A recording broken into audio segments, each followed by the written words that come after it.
Welcome to the CE Pro podcast. I'm Executive Editor Arlen Schweiger. Recent research shows that landscape lighting is among the most in-demand outdoor technologies by homeowners, but there's much more to the exterior than just landscaping. Outdoor lighting and audio manufacturer Coastal Source gives integrators solutions to cover all areas of the exterior, and technical sales specialist Shay Brummer joins me to discuss that, as well as what the company showed at the recent Lightapalooza event on this week's episode. As always, be sure to subscribe to CE Pro's YouTube channel and hit that like button on our videos, or subscribe to the CE Pro podcast on Apple and Spotify and leave a review.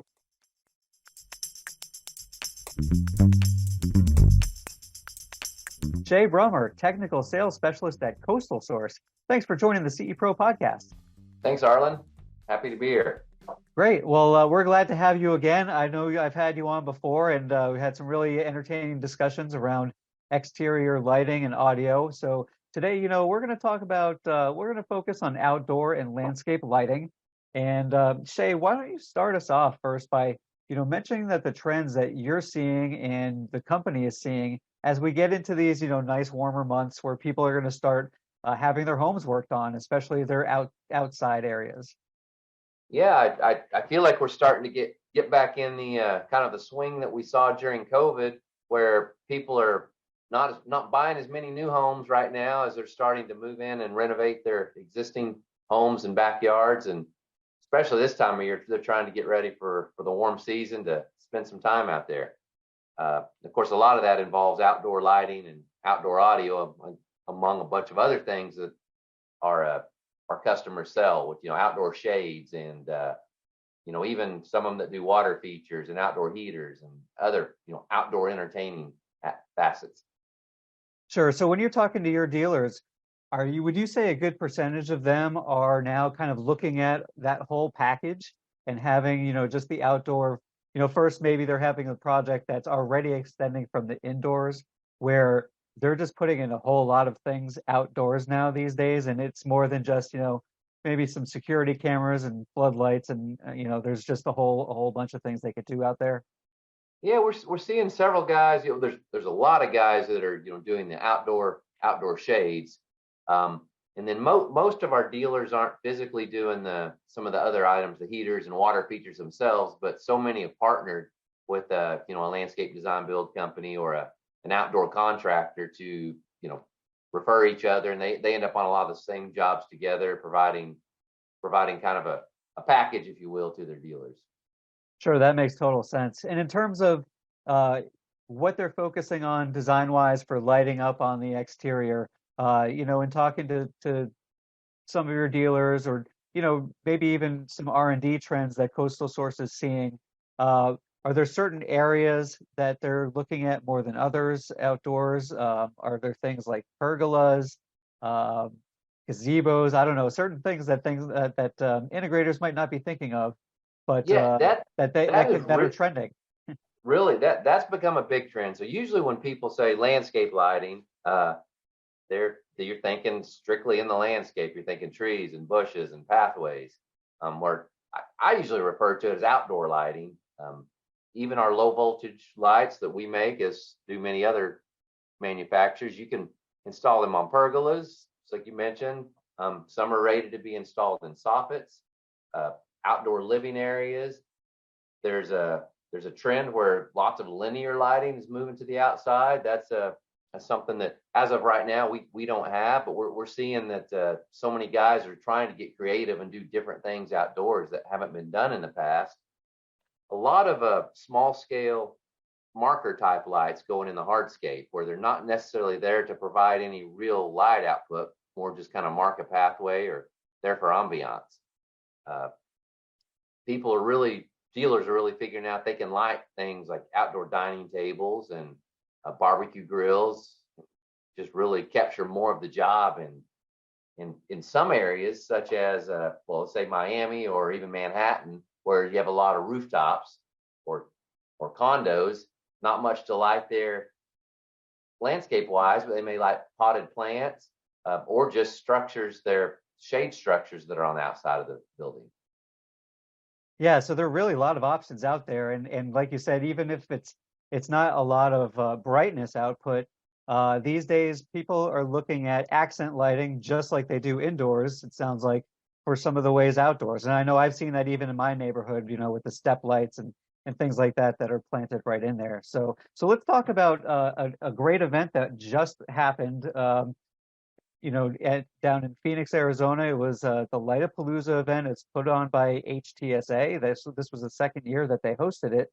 Um, you were there with Coastal Source. So, Shay, just what were your overall impressions about the conference, and what does it tell you um, about where the category is growing, and even the outdoor specific area within the whole lighting fixtures industry? Yes, yeah. In fact, that's why I was running late for our call here, for our podcast. I'm fresh off the plane from Phoenix, Arizona. It was an outstanding event. I think the registration was up over 700. Um, that was both reps and dealers. Uh, Fantastic education experience. That was the thing I was most excited about. Is I kind of think back to the old days of Expo, where education was really a focus, and people were sending their entire team to just learn about new opportunities, and just learn about the technology that was there for them to install. Saw so many dealers that were loaded up in education classes for 3 days straight, and it was really refreshing to see the excitement. Then that they did a real good job of having education and then the trade show. So the trade show portion, so many guys that came by our Coastal Source booth after being in 2 days of training, they really had lots of good questions, and they were really, I feel like, looking at the business, trying to figure out how to get into it and what their next step needed to be. It was super exciting to see. We have some cool technology in this business. All the home automation. It's kind of refreshing to see a buzz around lighting, not only exterior, but obviously it's very interior lighting focused. And our dealers are figuring out that if they're doing the interior lighting, why not move in and grab some of the market on outdoors? Yeah, absolutely. I mean, pardon the pun, but it's been really illuminating for the industry seeing all of this. And when you look at, case studies of lighting, that, heavy lighting on the inside, heavy lighting on the exterior. I mean, they're beautiful things being done out there by the dealers for sure. So, for Coastal Source, Shay, what were some of the new things, or new to dealers that, maybe were obviously new to the lighting category and just learning about the company? What were the technology highlights of your booth?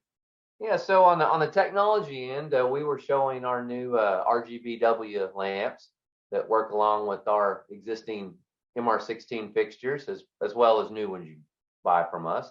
Um, we came up with a system that works off our existing cables and transformers to allow dealers to not only do new installs with mixing and matching color changing with our normal white output, but to let them retrofit jobs that they've done with Coastal Source product in the past.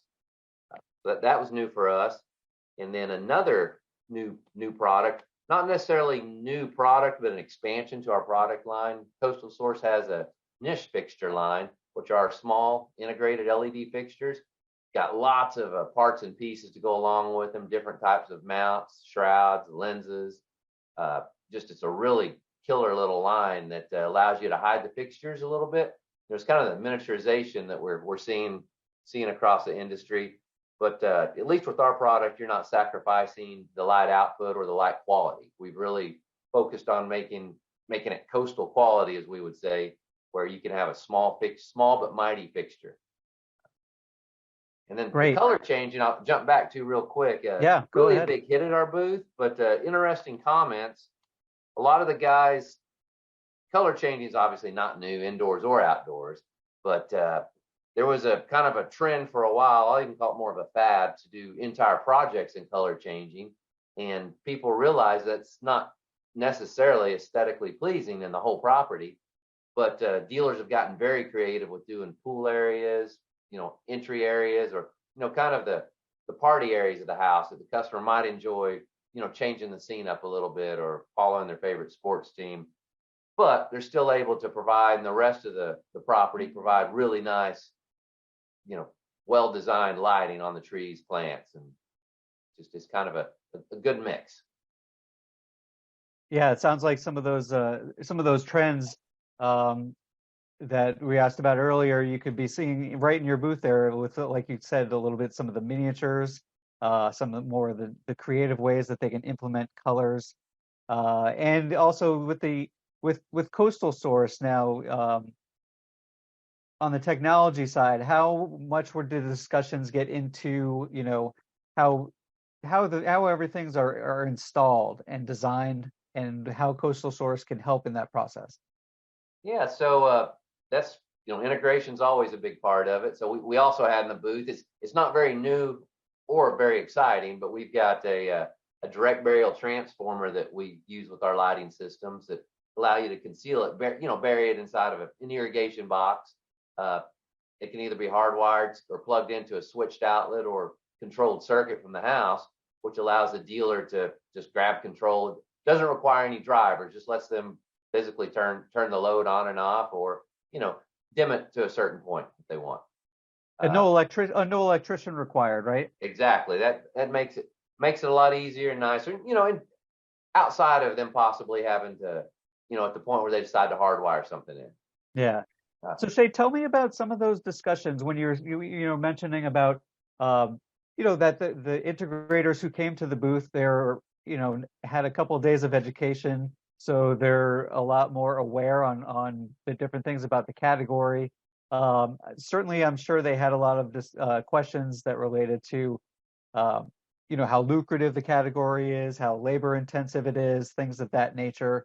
So, for some of the companies maybe that you talk to that have been doing this for a few years, or maybe just got into it the last couple of years with the boom during COVID, um, how are they doing when you've talked about now?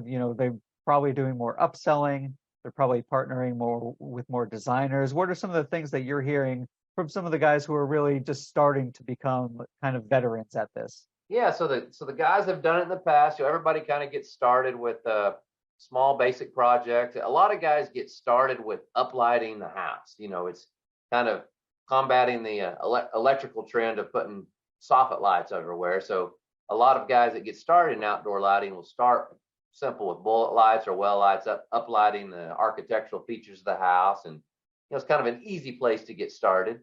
A lot of those guys now are really trying to become more design oriented, and they're really figuring out you can get very creative out in the landscape with different forms of uplighting, downlighting, moonlighting, shadowing effects, just shore scraping effects, all these different effects that you can create with different types of fixtures. And in many cases, the same fixture. It's all in placement and how you adjust the beam angle.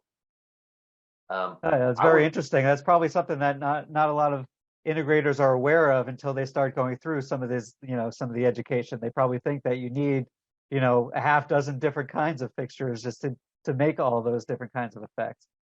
Yeah, and that we taught a couple of educational seminars as well, and that was kind of the purpose of our training, is just to show the different effects. A lot of guys don't realize that that LED lamp or LED module, you could change the beam angle on it by putting different lenses in. You could soften it, you could widen it, you could even alter the color of it if you wanted.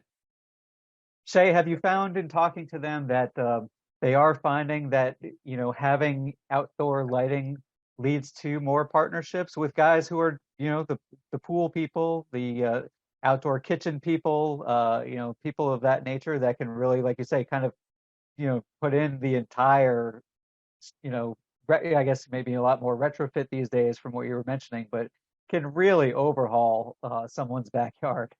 Yes, yeah, there's a lot of guys partner with pool companies that you'll end up putting outdoor audio systems or including lighting systems on the quote that they may be putting a lighting system in that's the pool light, but they may not be doing anything on the waterfall, which leads to tiki torch downlights behind the pool, path lighting, and can lead to a whole job. Uh, one of the things we focus on telling our dealers is to learn how to optimize your customer's budget, and not and do one part of the yard or one particular scene in the yard, if you will, and do it really well. You might, if the customer doesn't have a significant budget, you might literally spend their entire budget on one flower bed or the pool area. but you're really giving your customer, give them something to want more, leave them wanting more, like they say. You light up one area of their yard really beautifully, then they're going to be calling you back very soon to do the rest of the yard. I was a former dealer, integrator, lighting designer myself, and it was amazing. Just like inside the house, you end up with the same client for years. Outdoor lighting, I would, every year there was a circle of clients. As they change their landscape, they plant new trees, or as things grow, you're constantly there, upselling, and it's really a beautiful business. Not the integration's bad, but the outdoor lighting, it alleviates a lot of the headaches you have inside of the house. There's really virtually no tech troubleshooting. Your transformer has power, it doesn't. Some systems like ours, and obviously I got to give Coastal Source a plug, but with our coastal cabling system, it really takes a lot of the guesswork out of it. You're not tracing down bad connections. You're not looking for shorts. You haven't cross-wired anything. It's just we make it really simple, which leads to really profitable. Sure, and that's a great point that you made too about the potential for repeat business as people expand their properties, do a little bit more here and there. It's just it could be a very nice, long-standing relationship that would be created, and then of course every time they have friends over at night who are seeing everything lit up, I'm sure that leads to some more prospects as well. It absolutely does. Lighting is, and many people figured this out, but lighting is a very emotional experience for the customer.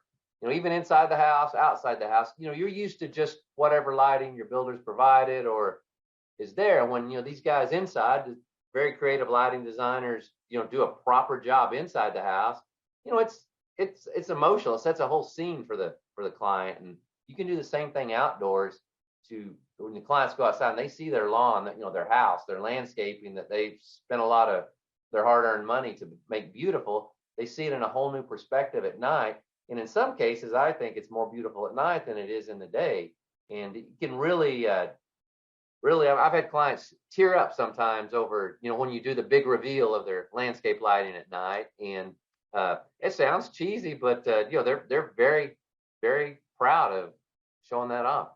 Oh, absolutely. I'm sure it's pretty powerful. So for any dealers who, might be on the fence about adding this category, what are some of those things? Is there anything that we haven't gone over that you would say, is another benefit beyond what we've already discussed?